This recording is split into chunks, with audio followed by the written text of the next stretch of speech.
The pain hit her so suddenly that Emily almost dropped the phone into the sink, her breath catching as if something sharp had twisted deep inside her lower back. And for a moment, the kitchen spun, the sound of running water and clattering dishes blurring together while her hand flew instinctively to her spine, fingers pressing hard as if she could physically push the pain away.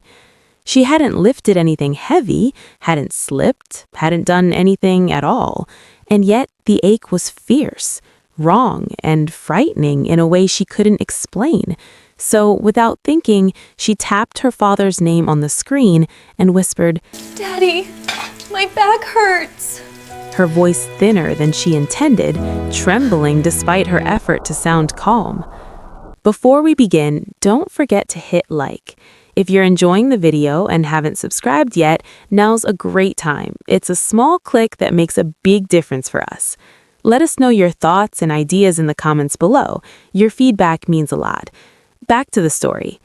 On the other end of the line, her father's tone shifted instantly, years of instinct sharpening his voice as he asked where she was, what she was doing, how long the pain had been there. But Emily barely heard him because the ache seemed to pulse now, spreading, crawling upward and downward at the same time, making her lean against the counter as suds from the overflowing sink slid onto the floor unnoticed. Behind her, the house was quiet, except for the soft click of paws on tile, and that was when Max, her German shepherd, stopped moving. Max had followed Emily everywhere since she adopted him, a calm, observant presence who rarely made a fuss, but now he stood frozen in the doorway, ears high, eyes locked not on Emily's face, but on her lower back, his body stiff in a way that made her skin prickle. He let out a low sound, not a growl and not a whine, something uncertain and tense.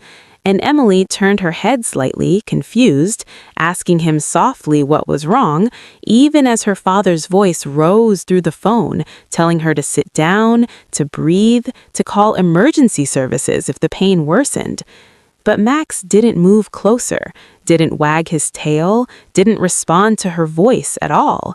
And instead, he began pacing in a tight circle behind her, stopping every few seconds to sniff the air near her spine, his nose hovering inches away, his breathing quick and focused, like he was tracking something invisible. Emily laughed weakly, trying to dismiss the sudden fear creeping into her chest, telling her father that Max was just being weird, probably reacting to her stress. But even as she said it, another sharp wave of pain rolled through her back, stronger than before, forcing a gasp from her lips.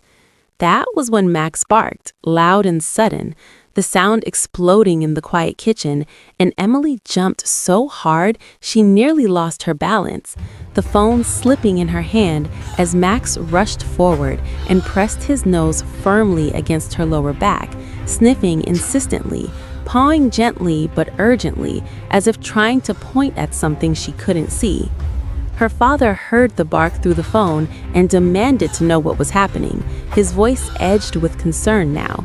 But Emily couldn't answer right away, because for the first time since the pain started, a terrifying thought settled into her mind, cold and heavy. Max wasn't reacting to her fear. He was reacting to something inside her, and whatever it was, he had found it before anyone else could.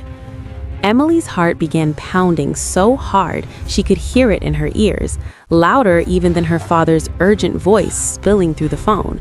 Because Max had never behaved like this before, not once, and the way his nose stayed pressed to the exact same spot on her lower back made the pain feel suddenly smaller than the fear blooming inside her chest.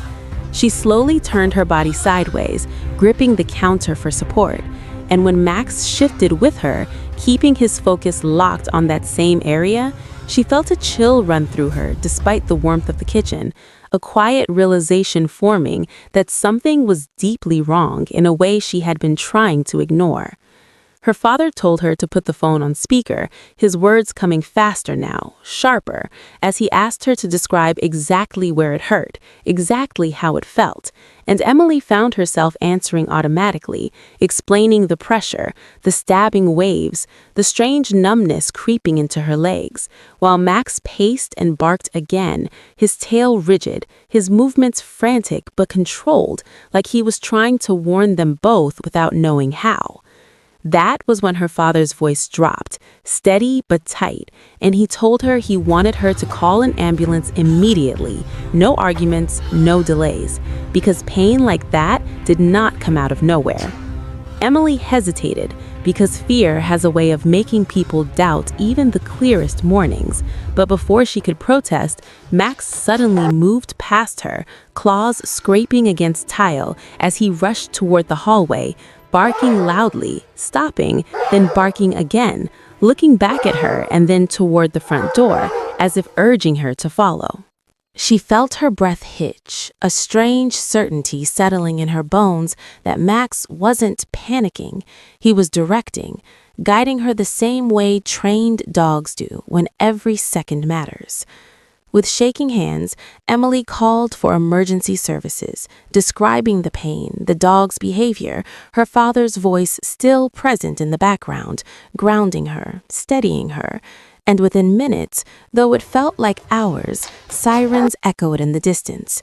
By the time the paramedics arrived, Emily could barely stand, the pain now a crushing weight that stole her breath, and Max refused to leave her side, positioning himself between her and anyone who moved too fast, his body tense but protective, eyes alert and intelligent. At the hospital, tests moved quickly, urgency replacing uncertainty as scans revealed what none of them could have seen from the outside, a serious internal bleed pressing dangerously close to her spine, silent, growing, and moments away from causing permanent damage. The doctor spoke gently but firmly, explaining that if Emily had waited longer, if she had brushed it off as a pulled muscle or stress, the outcome could have been devastating. And as Emily lay there listening, tears slid quietly into her hair, not just from fear, but from the overwhelming realization of how close she had come to losing everything. Her father arrived not long after, gripping her hand, his voice breaking for the first time as he thanked Max over and over, kneeling beside the dog who sat calmly now, his job done, his instincts proven right. Emily turned her head toward Max, her chest tight with emotion, and whispered his name, understanding fully, at last, that when she had said, "Daddy, my back hurts," it wasn't just her father who heard the fear in her voice. Max had heard it too, and he had listened with his whole heart. This story touched millions of hearts. If it touched yours, let us know with a like, comment yes, and subscribe or follow for more amazing stories like this.